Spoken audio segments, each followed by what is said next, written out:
Hi friends, ಇವತ್ತು ಸಿಂಪಲ್ಲಾಗಿ tomato ರಸ ಹೇಗೆ ಮಾಡೋದು ಅಂತ ನೋಡ್ಕೊಳ್ಳೋಣ ಬನ್ನಿ. ಟೊಮೊಟೊ ರಸಗೆ ಏನಿಲ್ಲ, ಟೊಮೊಟೊನ ನಮ್ಮ ಮನೇಲಿ ಎಷ್ಟಿದೆಯೋ ಅಷ್ಟು ಕ್ವಾಂಟಿಟಿಗೆ ನಾವು ಟೊಮೊಟೊನ ಕಟ್ ಮಾಡಿಕೊಂಡು ಕುಕ್ಕರ್ನಲ್ಲಿ 3 ವಿಷಲ್ ಕೂಗಿಸ್ಕೋಬೇಕು. 3 ವಿಷಲ್ ಕುಕ್ಕರ್ ಕೂಗಿದ್ಮೇಲೆ ಆ ಟೊಮೊಟೊನೆಲ್ಲನೂ ಸ್ಮ್ಯಾಶ್ ಮಾಡಿಕೊಂಡು ಒಂದು ಬಾಣಲಿಗೆ ಒಂಚೂರು ಒಗ್ಗರಣೆ ಹಾಕ್ಕೊಳ್ಳಿ. ಒಗ್ಗರಣೆ ಹಾಕ್ಕೊಂಡು ಸಾಸಿವೆ, ಜೀರಿಗೆ ಮತ್ತು ಮೆಣಸು. ಇದು ಆರೋಗ್ಯಕ್ಕೆ, ಮಕ್ಳಿಗಂತೂ ನೆಗಡಿ, ಕೆಮ್ಮು ಈ ಥರ ಎಲ್ಲ ಇದ್ದಾಗಂತೂ ತುಂಬ ಒಳ್ಳೆಯದು.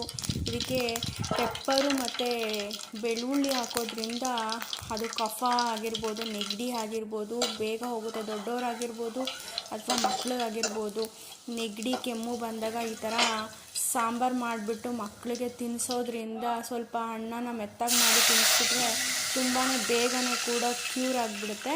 ನೋಡಿ, ಇವಾಗ ಬೆಂದಿದೆಯಲ್ಲ, ಆ ಟೊಮೊಟೊನ ನಾನು ಸ್ಮ್ಯಾಶ್ ಮಾಡಿಕೊಂಡು ಈ ಒಗ್ಗರಣೆ ಹಾಕಿದ್ದೀನಲ್ವ, ಬೆಳ್ಳುಳ್ಳಿ, ಜೀರಿಗೆ, ಮೆಣಸು, ಸಾಸಿವೆ ಮತ್ತು ಕರಿಬೇವು, ಇದಕ್ಕೆ ನಾವು ಆ್ಯಡ್ ಮಾಡ್ಕೊಂಡು ಬಿಡೋದಷ್ಟೇ.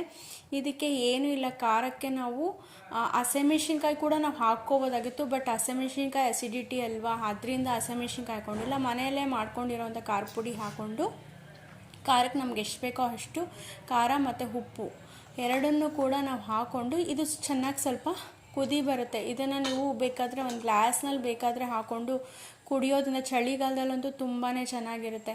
ಗ್ಲಾಸಲ್ಲಿ ಹಾಕ್ಕೊಂಡು ಕುಡಿದ್ರೆ ತುಂಬ ನೆಗಡಿ ಕೆಮ್ಮು ಏನೇ ಇದ್ರೂ ಕೂಡ ಸ್ವಲ್ಪ ಕಡಿಮೆ ಆಗುತ್ತೆ. ಸ್ವಲ್ಪ ಕೊತ್ತಂಬರಿ ಹಾಕಿಬಿಟ್ಟು ಇದನ್ನು ಚೆನ್ನಾಗಿ ಕುದಿಯೋಕ್ಕೆ ಬಿಡಿ.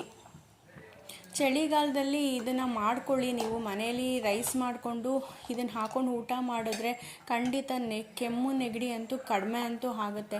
ಇದು ಚೆನ್ನಾಗಿ ಕುದಿ ಬರಬೇಕು. ಆಮೇಲೆ ಹಾಕೊಳ್ಳೋರು ಸ್ವಲ್ಪ ಬೆಲ್ಲ ಕೂಡ ಹಾಕೋತಾರೆ, ಬಟ್ ನಾನೇನು ಹಾಕ್ಕೊಂಡಿಲ್ಲ. ನೋಡಿ, ರೆಡಿ ಆಗಿದೆ. Thank you.